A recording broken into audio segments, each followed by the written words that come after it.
Good evening. My name's Brett Stalcup, and welcome to Choices Podcast at choicespodcastofficial.com. You can find us. You can also find us on the Facebook group Choices. We're here every Sunday or every Tuesday at 7 o'clock. I'm sorry, it's been a long day. That's Every Tuesday at wishful 7 thinking o'clock. there, Brett. We should be there maybe not Well, Sunday, but more days of the week, Yeah, there we yeah, go. it's the right day for our topic. Yeah. right? So we're here Tuesday at 7. We're about making better choices in all parts of your life, business, personal, relationship. And tonight we're going to have a special guest, which is going to be our producer, Mark Werner. He's cool. He has a big heart and he's very patient with us.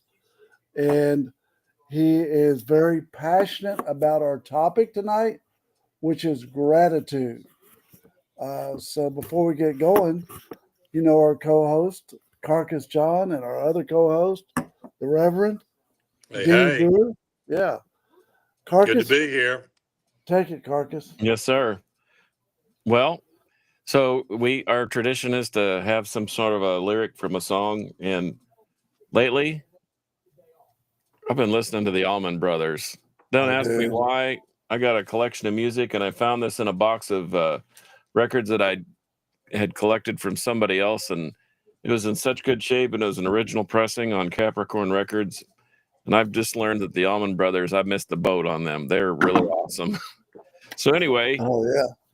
so I found a song that I really like by them, and it's called Ain't Wasting Time No More. And here's the first few lines. Last Sunday morning, the sunshine felt like rain. The week before, they all seemed the same. With the help of God and true friends, I've come to realize I still have two strong legs and even wings to fly. Oh, wow. That's awesome. You like that? Yeah. It's But good. I love the Allman Brothers too, dude. That Peaches album. Yeah. That's money. Yeah. Look. Well, I like I said, I think they get lumped into the Southern rock thing, and there's Yeah. Molly Hatchet and Leonard Skinner and Blackfoot and blah blah blah blah. And but man, they're really awesome. They delve into other they could pretty much play any style of music, R&B, rock and roll, hard rock, jazz.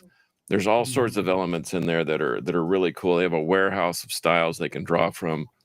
And Greg and Dwayne have been on hundreds of other releases. So I'm grateful that I just happened to stumble across and open this box full of records and find that one. And that has led me to this point with Ain't Wasting Time No More. So what do you think of that? I think it's Good. cool. What do you think, Reverend? I love it. Whipping Post, was that one of their Oh, songs? God, yes. Yeah. Yeah, Melissa Whipping Post. Well, Melissa, sweet Melissa. Yeah. yeah. Hey, good rock and roll. Reverend, tell us what you think about gratitude. Well, man, it's key. It's huge, right? So It there's a is little huge. little quip. Attitude of gratitude, man. To have the attitude of gratitude. And let me lay this on you. So, good argument that attitude, not aptitude, determines altitude. Wow. You like that? Yeah. Yeah. That's a lot of layers there. Yeah. Hey, give me somebody with a great attitude. I'll probably take them over somebody that's a little smarter than them. You know what? When I was coaching select league baseball, I liked the kids that, it's hard to teach attitude. And it's hard to teach someone who's humble enough to thank you for helping them get better, do, whether you're a mentor, a coach, or whatever. And I loved coaching the kids that had an enthusiasm for the game, and they were there for the love of the game, not because they were good at the game, if you know what I mean. So to your point, um, you can't teach enthusiasm. You just sort of have that spark or not. And Yeah. And who do you want to be? Who do you want to hang around? I mean, give me somebody that's gracious, somebody that has an attitude of gratitude. The others, that don't have that, quite frankly, they tend to drain you a bit. But you take the people that have an attitude of gratitude, they pour into you.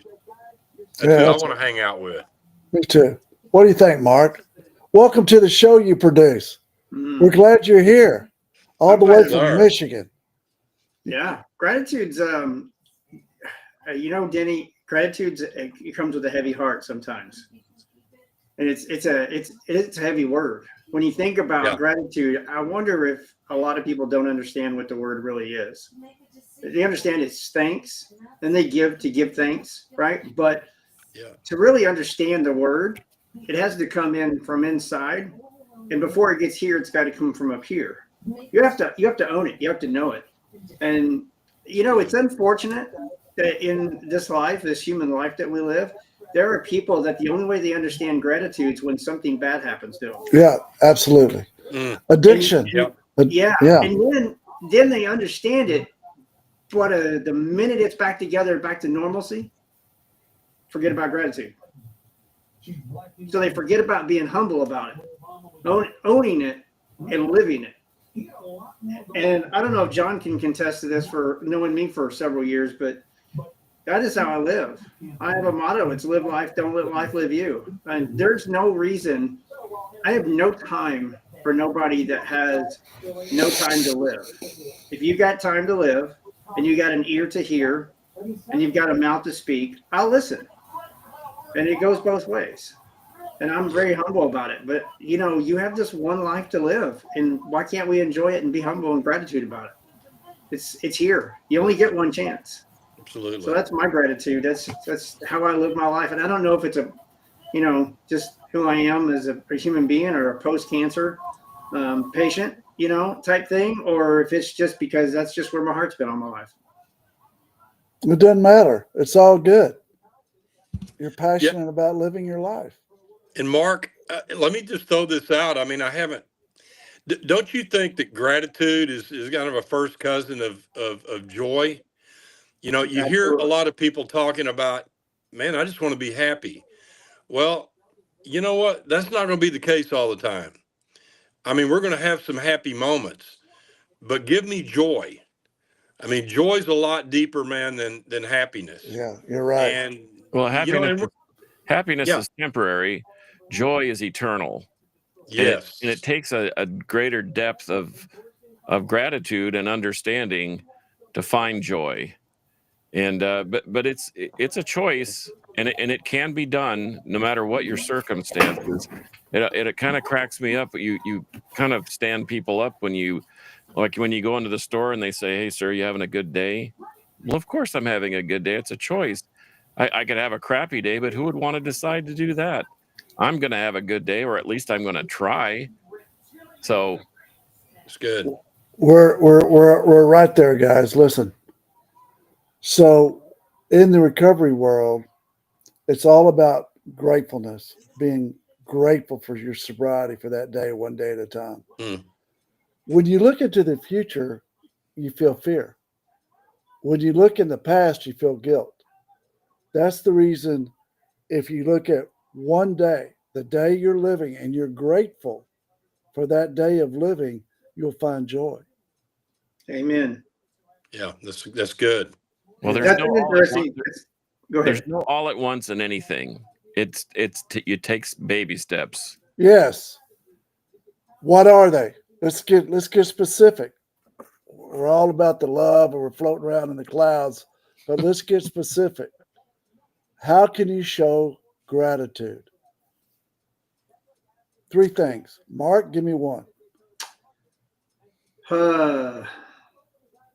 Inspire others.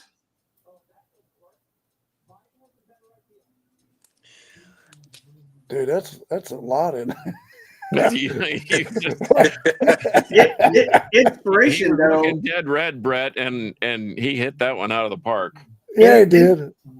If there is one thing, if I could sum it in this way, when Brett called me months ago about doing a podcast, and we were trying to come up with a name. The interesting thing about our conversation, the word choices came up because how I've lived my life and how I've helped save veterans from suicide over the years, is by choices. Because I always describe the situation of when you wake up in the morning, what's the first thing that you do when you ground yourself? Well, you put your feet on the ground, and you have a choice right then and there to make a decision. Good day, bad day, be angry, be happy, be sad, be joyful. Those are the decisions. Whatever happens after that is all up to you. And so inspiration is if you can get up and be happy and be joyful and be thankful for what you have, not for what you want and not for what you would like to have, not because you're either greedy or you're not. You're just trying to achieve things that you'd like to have a little bit more happiness. Material things don't make you happy. You make you happy. That's the end. It's not this person in front of you. That helps. That's a bonus. But you have to be happy with yourself. So inspiration, if you can be inspired by yourself, then I think you can inspire others. Wow. What do you think, Reverend? Yeah, I like it. I like it a lot. This is it's kind of a practical thing, but I think this goes towards gratitude, to express gratitude to other people. I mean, to say it. You know, a lot of times you think, yeah, man, I'm so thankful for, hey, my relationship with Brett. I'm so thankful for Sude, my wife, that she will tell her, maybe write a little note.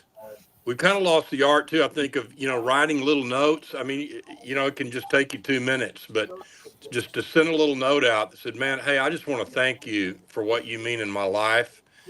And I tell you, when I get one of those occasionally, it makes me feel really good. And it does inspire me. It inspires me to maybe be a little nicer to the next person I come in contact with. I agree. It's not all about giving money out. You know, No. you gotta be careful about who you give your money to.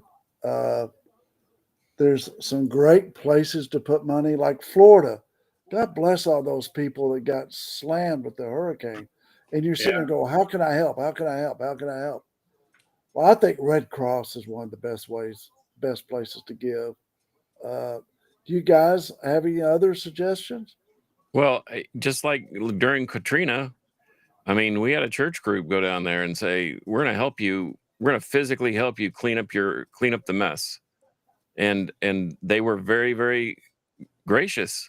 They were stunned that people would drive 8 hours and go down to the hood basically and help those people out. I had this experience in Houston where uh, it, everyone that knows Houston, Texas, knows that the Fifth Ward is notorious as far as being a dangerous neighborhood, let's just say, or more dangerous than most. And when they got flooded out, we did the same thing as a church, as a group. We huddled up at church on Sunday and we went down there because they had a need. And we went down there and people were just shaking their heads, going, "Wow, you're not just here handing out checks. You're here getting your hands dirty, and Yeah. you're moving stuff out." In fact, what became even more interesting is uh, there's a huge hip hop and rap scene down in Houston. The Gulf Coast hip hop music scene is huge,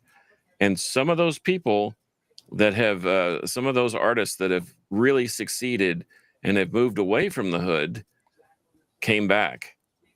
And there were a lot of Bentleys and Mercedes and nice cars driving up there, willing to get their hands dirty to come back and help their people in their old neighborhood. And I just thought, you know what?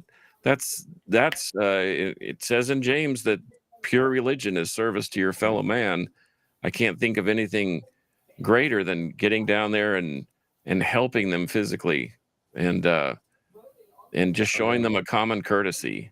I mean, we're like the song said, with others around us, we recognize that we have two strong legs and wings to fly. I mean, some of us are blessed beyond our ability to understand how blessed we are.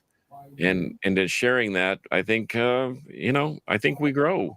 We help others too Yeah. in growing. I'm grateful that we have a family today. I mean, that family of 11 that died in that mudslide in North Carolina, that was atrocious. I mean, they're all gone, man.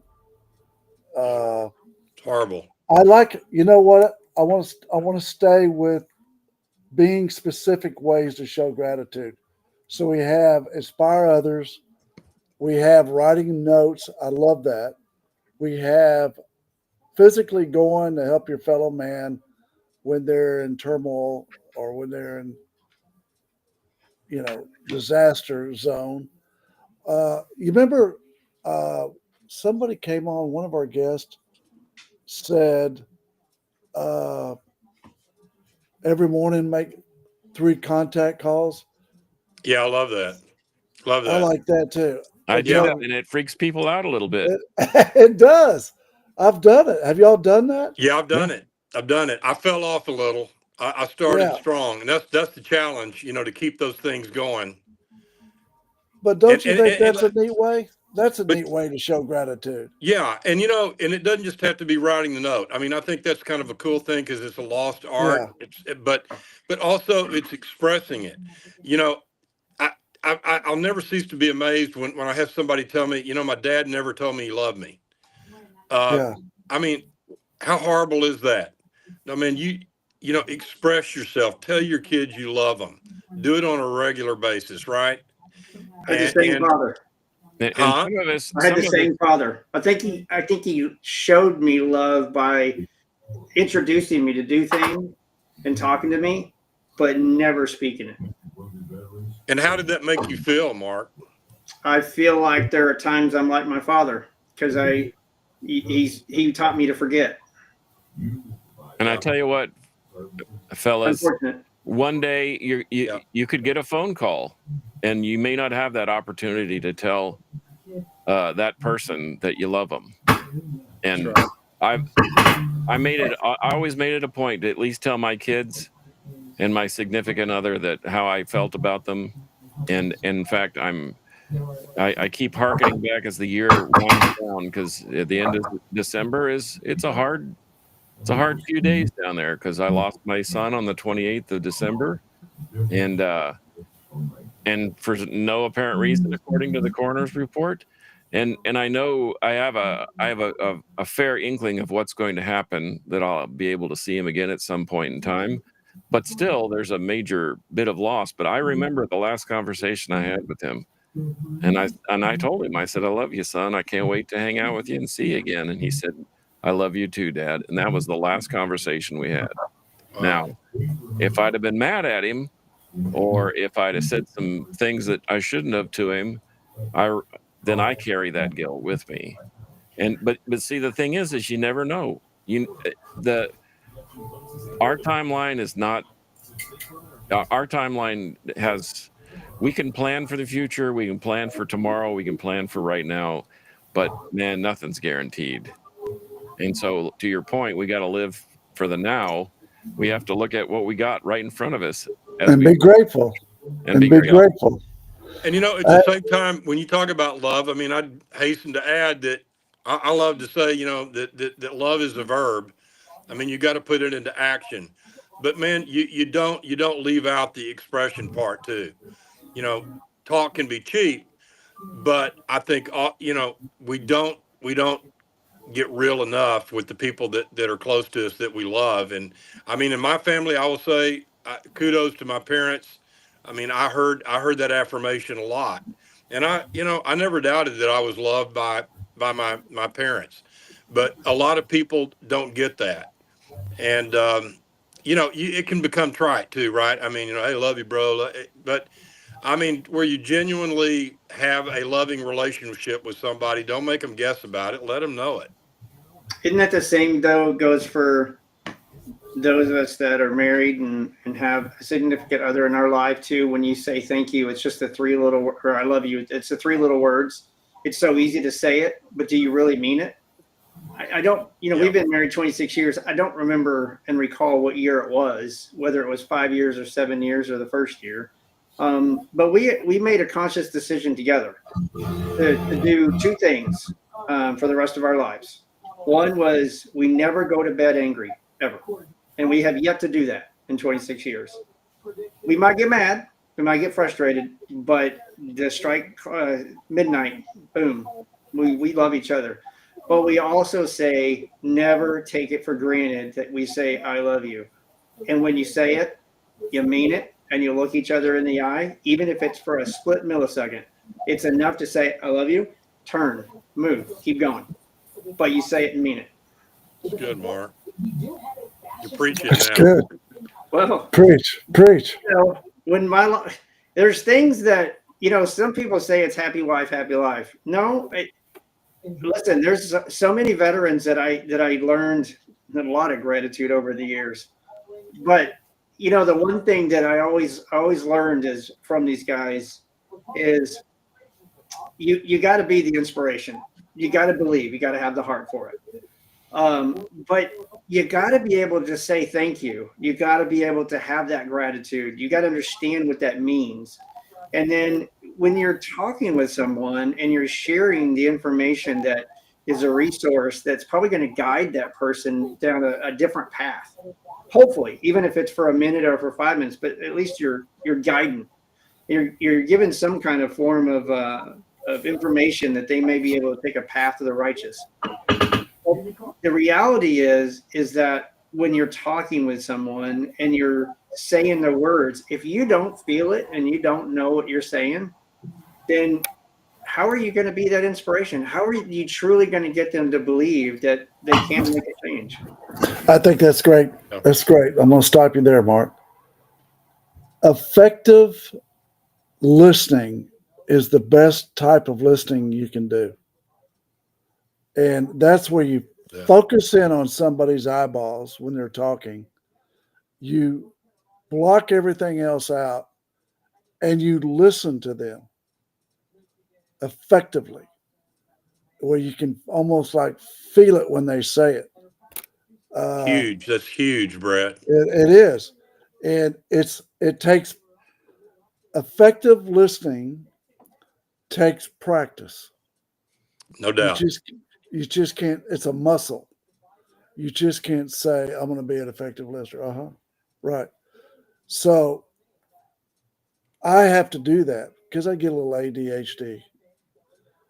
I have to, when someone really talks to me, I really try to listen into them. And if you read, How to Win Friends and Influence People by Dale Carnegie, one of the best books ever written, he'll tell you, when you're listening to somebody, it's not about you.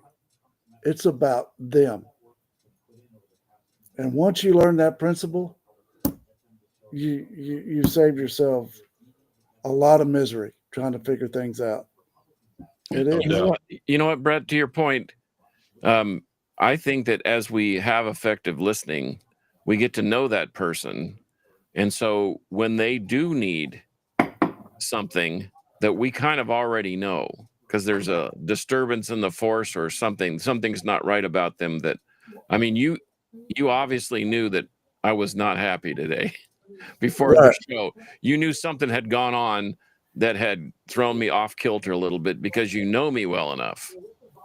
And so we sorted through it. It was easy. It was just a rough day. We all have them.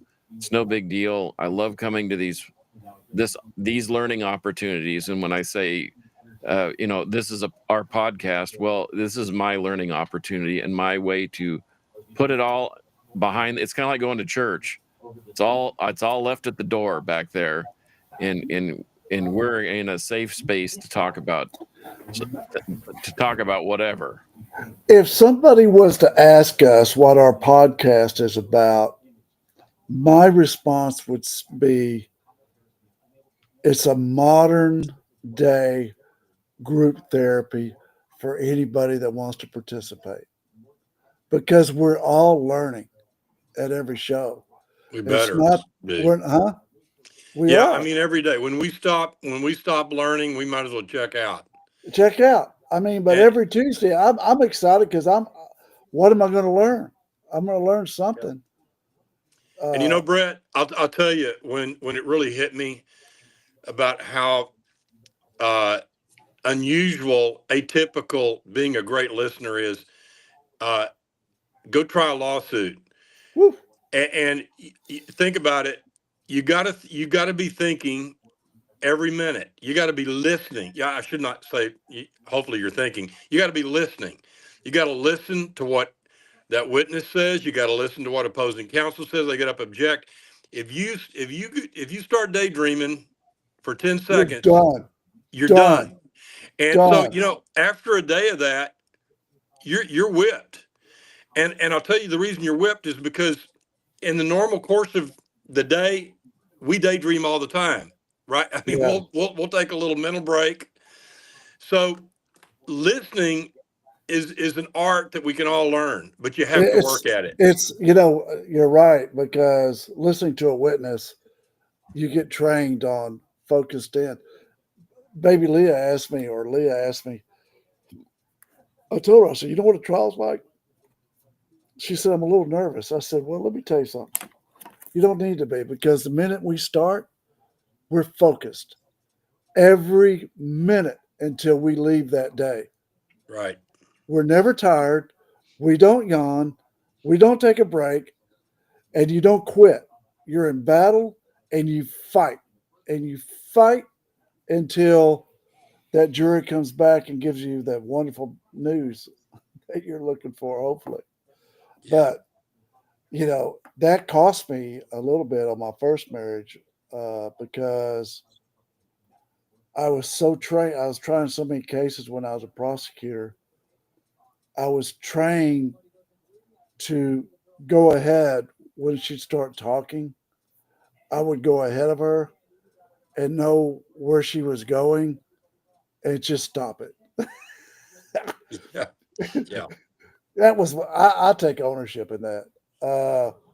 But when I went through group therapy, 7 years of good therapy, you know, I got Sync, and Sync is the best. Every time she talks to me or my kids or her sister, or she tells everyone that she loves them. Her dad did that.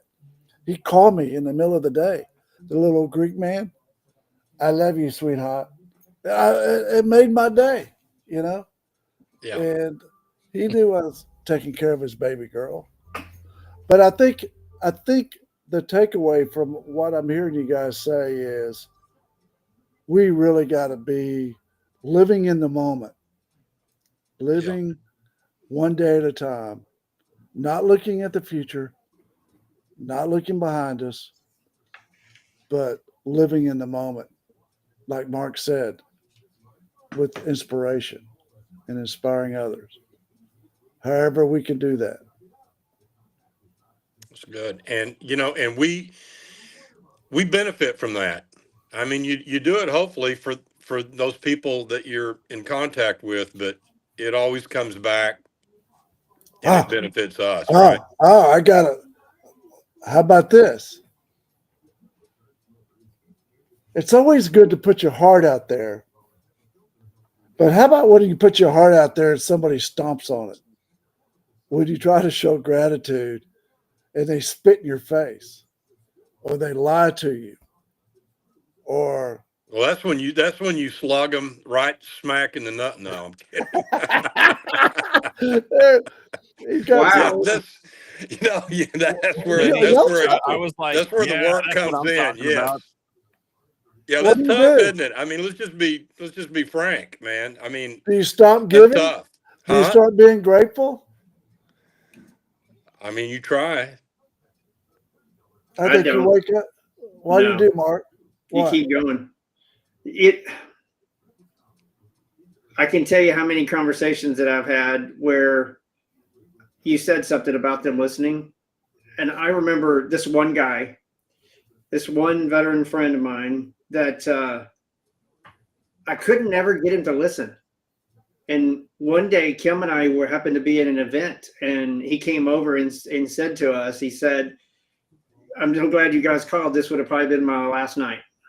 We didn't Mm, take it for anything other than we knew right then and there, oh my God, he needed some help. And we said the first thing to him is, you got to listen to us. We're not going to tell you what to do, but I'm going to guide you on how to help you.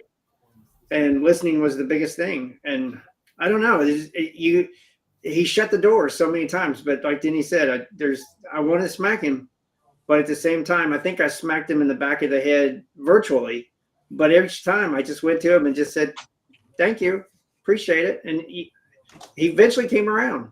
But it was hard. There's times when it was just like I kept telling Kim, "What am I doing? This guy is not listening. I mean, he may not be here tomorrow, and I don't want him to be. I don't want to be gone. There's no reason for him to go. You know, there's a lot of things for him to reason to be here, but he keeps trying to find the exit, and I'm not sure I'm getting through to him. And it finally, I don't know what rock he hit, but he finally hit the rock, and then it was like, thank God, it was worth it. I mean, it is if you give gratitude the right way, it really is. So here's my opinion on this.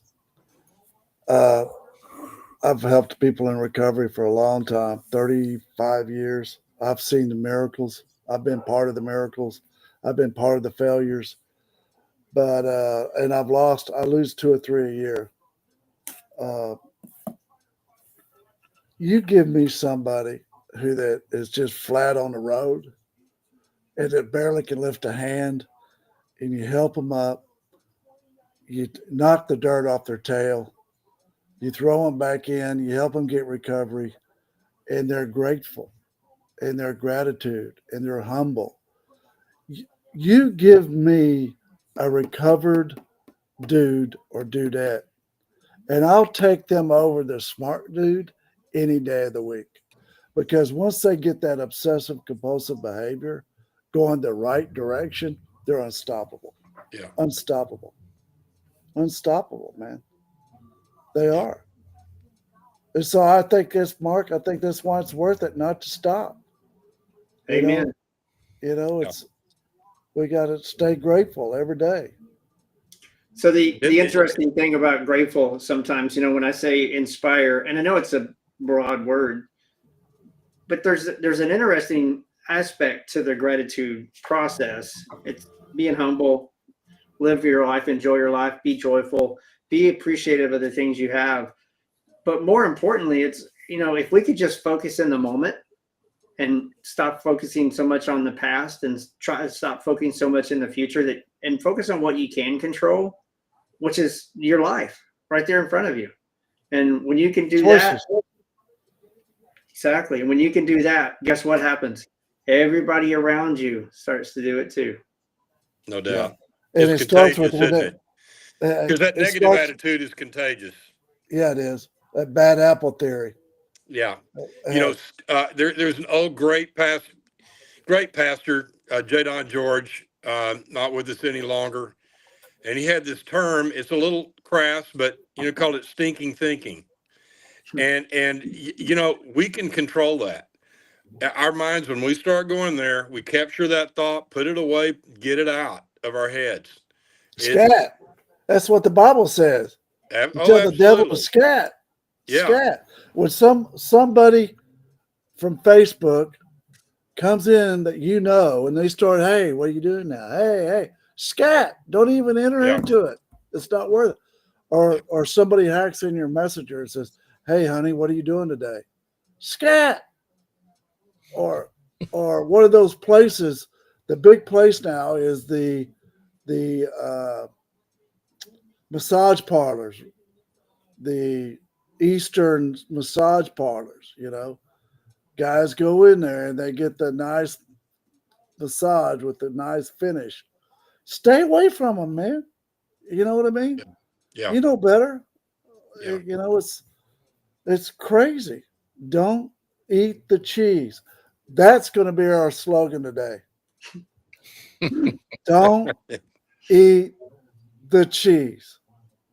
You talking about the cheese that's in that trap that snaps on your neck? Yes. Takes you out? Yeah. Don't eat the cheese, man. Yeah. I have a little rat. You've seen it, Denny. It's on my computer. I have a little rat that just reminds me every day, every minute, don't eat the cheese. Just don't eat the cheese. I like that.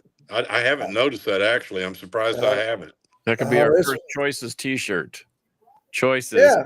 Official.com. Don't eat the cheese. Don't eat the cheese. Hey, I haven't heard worse. That's actually really good. Yeah. Mark's talking to me about us doing our shirts and putting everything on the website. We're growing fast enough to do that. People ask.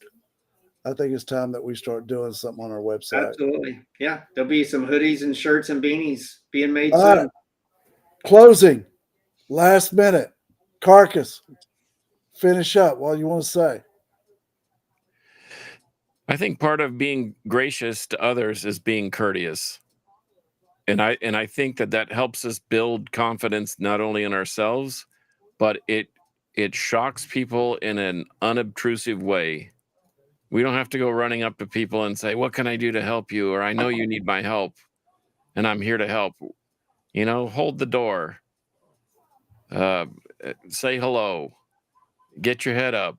Keep your head on a swivel. Shake hands. I mean, you can be courteous. I think courtesy is something it's a lost art, kind of like writing notes.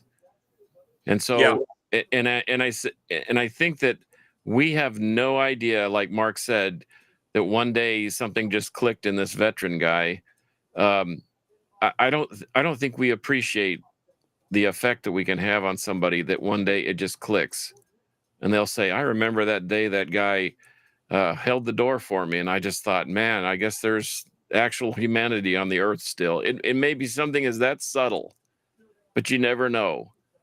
So you just keep doing the right things and good things will happen. I truly believe that. I agree. Reverend?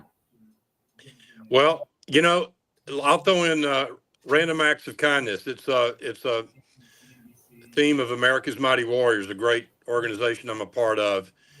And America's Mighty Warriors believes in doing random acts of kindness. Sometimes it's helping out financially, but really it's the little things. It's the person behind you in line, pay for their coffee. As Carcass says, man, open the door for somebody. Just those little things that can totally change a person's attitude for the day. That's awesome. Mark? Well, I think I'm going to have to go with the word communication, because communicating is a huge priority in our life. We talk, we listen, but I think communicating with others, tell them what you want, listen to what they want, talking back and forth. I think it's a two-way street. Gratitude can be this broad word. It can be this really bad word, depending on which way you take it. But if you don't communicate, I think communication takes you which path you go. Yeah, and I like the effective listening aspect of what we talked about tonight. And the reason I say that is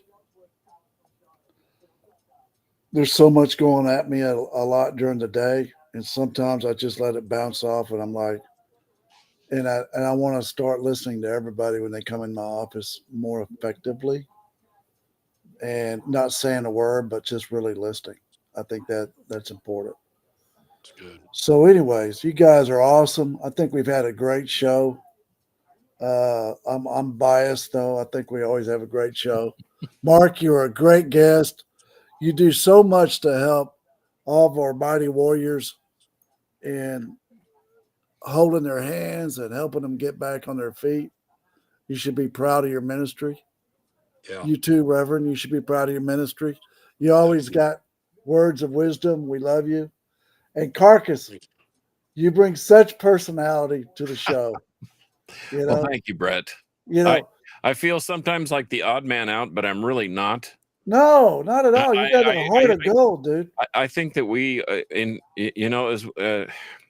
I worked in the cemetery business, I was in East Texas, and there's some hard feelings between races and so forth and people out there. Man. And I used to tell them the same thing. We're all the same color inside, and we're all God's children, period, end of story. And we would have to treat each other with humanity. Doesn't matter who you are, what you are, whatever. We all made one good choice to be here, and doggone it, we have different personalities, that's for sure. But I think we're focused on the important things, and that's what really matters. I want to take this moment to tell each of you I love you, and I consider you guys brothers. I appreciate everything y'all have done to help us get this podcast rolling, and I'm glad you guys are my friend. Thank you, Brett. Love you guys. Love you guys. And with that love said, you too, Brett and Rev and Mark. Thank you. Got a lot of water on the bridge here. It's great. Yeah, it's great. Love it. Love this many things. Love you guys. All right. Y'all have a good night. Have a good week.